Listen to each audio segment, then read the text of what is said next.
मुंबई के विलेपार्ले पूर्व के वार्ड 85 में राष्ट्रवादी कांग्रेस पार्टी शरद चंद्र पवार गुट के उम्मीदवार दावेदार अशोक पांचाल को उम्मीदवारी नहीं मिलने पर उन्होंने एक पत्रकार परिषद का आयोजन किया और एनसीपी पार्टी की चयन कमेटी द्वारा भेदभाव और नाइंसाफी करने के साथ साथ चुनाव अधिकारियों पर भी कई गंभीर सवाल उठाए।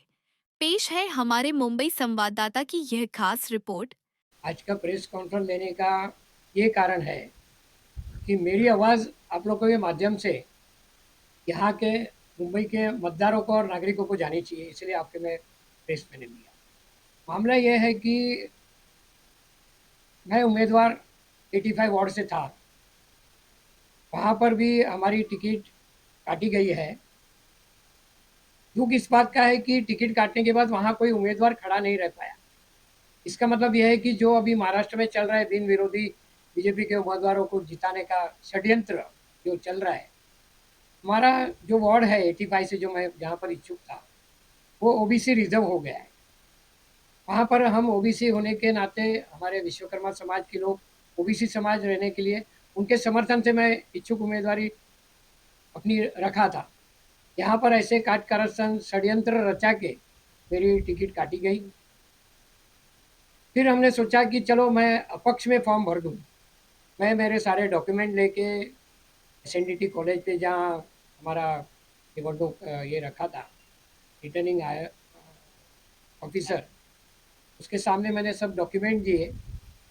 कहीं ना कहीं कुछ ऐसा चल रहा था कि मुझे फॉर्म ना भरना दिया जाए। इसकी वजह से कुछ ना कुछ खामियां निकाल निकाल कर हमारा समय बर्बाद हो रहा था। रिटर्निंग ऑफिसर मिलने को तैयार नहीं था। उनके जो भी बंदे थे, उनके जो भी ये थे, वो हमें बोलते ये लेके आओ वो लेके आओ, हर चीज़ हम फुलफिल कर रहे थे। टाइम ओवर हो रहा था, फिर भी मैंने बोला कि मेरे जो पेमेंट भरना है, सबसे पहले उधर सिस्टम ये थी कि आप पेमेंट भर दो। पेमेंट भरने के बाद भले कितना भी टाइम लगेगा, हमारा डॉक्यूमेंट वो लोग वेरीफाई करेंगे, फिर उसके बाद हमारा फॉर्म भरना चाहिए था। हर डॉक्यूमेंट देने के बाद कुछ ना कुछ त्रुटि निकाल रहे थे।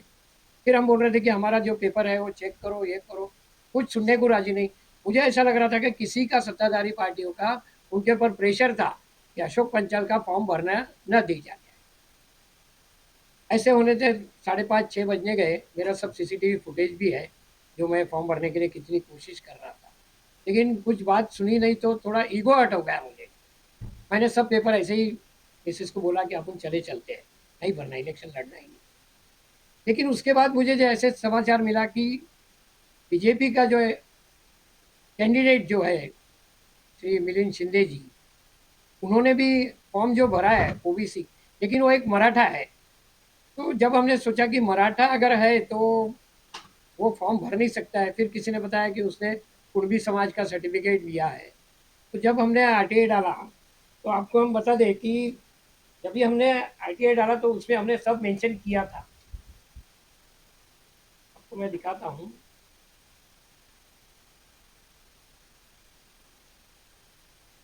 इसमें हमने आरटीआई के थ्रू और कंप्लेंट हमने जो वहाँ के रिटर्निंग ऑफिसर है प्रशांत दगे, उनसे हमने मांगी। तो उन्होंने हमें लेटर दिया, ये लेटर दिया और बोले कि हमने उनका जो भी डॉक्यूमेंट है आपको वेरीफाई करना है, मिलिंद शिंदे का डिस्प्ले में लगाया है। जब हम डिस्प्ले में जाके देखते हैं तो कुछ भी खाली 4 पन्नों का उनका फॉर्म था, 4 से 6 पन्ने। बाकी उम्मीदवारों लोग के इतने जाड़े जाड़े पंच। मतलब निवडणूक अधिकारी ने जो जो चीज़ मांगी थी वो कोई भी चीज़ उसने फुलफिल नहीं की थी। जब उसने मैंने उसका फॉर्म देखा कि उसमें लिखा है कि कुणबी, कुणबी होने के नाते उसने जाति का प्रमाण पत्र भी नहीं दिया है, जो जो ऐसे रहता है।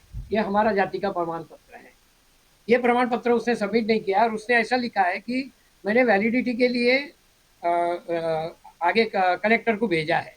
अगर कलेक्टर को भेजा है तो एक बात ये होती है कि ये फॉर्म तो जेरोक्स तो लगाना चाहिए, वो जेरोक्स भी नहीं लगाई है। कुछ भी नंबर डाल के कि ये मेरा नंबर है, स्लिप है, मैंने आगे भेज दिया है। वो चीज़ को वैलिड करके उसको उम्मीदवारी डिक्लेयर कर दी, मतलब आप लड़ सकते हैं ऐसा।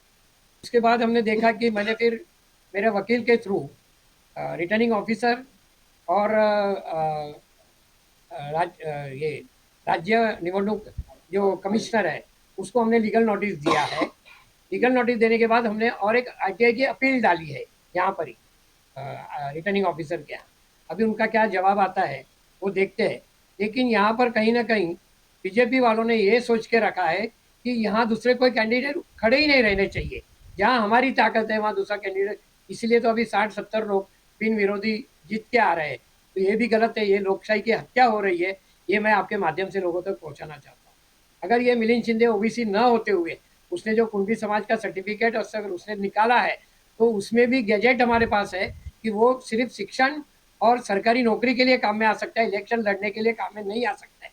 ये भी आपके माध्यम से मैं लोगों तक ये पहुंचाना चाहता हूँ कि ये लोग ओबीसी के ऊपर अत्याचार कर रहे हैं और ये जो लोकशाही है उसको खत्म करना चाहती है सत्ताधारी पार्टी।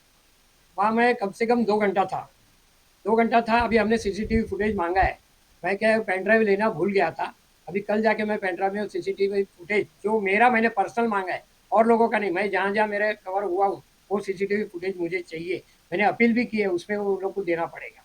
कानूनी लड़ाई आज जैसे कि हम लोग पिटीशन फाइल करने की तैयारी में थे, हमारे एडवोकेट भी तैयार थे, हमारे सब पेपर वर्क रेडी हो गया था, लेकिन कहीं ना कहीं कुछ मनसे के आशीष यादव ने कुछ पिटीशन डाली थी ये सेम इश्यू के ऊपर। तो आज हाईकोर्ट ने उनकी वो पिटीशन रद्द कर दी है कि अभी इलेक्शन का एक ही दिन बचा है, तो हम लोग ये पिटीशन अभी एक्सेप्ट नहीं कर सकते। कोर्ट में ये मांग करेंगे कि ये उम्मीदवार को पहले तो डिस्क्वालीफाई किया जाए और 85 का जो अपना वार्ड है उसके अंदर निवडणूक फिर लेनी चाहिए। ये हमारा मतलब हमारी मानना है, क्योंकि वहाँ फिर से इलेक्शन होएगा तो कुछ लोगों को न्याय मिलेगा। यहाँ के जो मतदार हैं, जो अभी उनको मूर्ख बनाया जा रहा है, ये मिलिंद शिंदे नाम का आदमी जो ओबीसी न होते हुए भी भाजपा के इशारों पे चलकर उन्होंने जो फाइल किया है, उसके लिए मेरे जैसे और लोगों ने भी इसके अंदर आके ये ऑब्जेक्शन लेना चाहिए। मैं आपके माध्यम से यहाँ के 85 के वार्ड वालों को एक सूचना देना चाहूँगा कि जो आदमी ओबीसी का हक मारने निकला है उसको कभी ही वोट न करे। आपको अगर दूसरे उम्मीदवार नहीं पसंद है तो नोटा का उपयोग करें और नोटा दबाकर आप अपना वोट दे सकते हैं, क्योंकि अगर ये ओबीसी ना होते हुए ओबीसी का रिजर्व में उलटने आया है तो आप उसका विरोध कर सकते हैं, जैसे मैं कर सकता हूँ। मैं ये देख रही हूँ अभी इतना जो चल रहा है सत्ताधारी पक्ष, निवडणूक आयोग, तो उन लोग का कि भाई एक इंसान जब काम कर रहा है, एक इंसान हम लोग 80 पर जब पब्लिक की सेवा कर रहे हैं, सेवा करने वाले को आगे नहीं आने दे रहे हैं, वो मैं देख रही हूँ कि ये बहुत गलत हो रहा है समाज में। इस समाज के लिए भी जब पार्टी बोल रही है भ्रष्टाचार खत्म हो, तो ये कहाँ खत्म होने वाला है। मैं भी ऐसा ही सोच के आई थी कि चल पॉलिटिक्स में जाएंगे, किसी ना किसी को न्याय दे, लेकिन न्याय देने के कुछ ये नहीं है, हमें ही दबाया जा रहा है, तो हम दूसरों को क्या जवाब देंगे।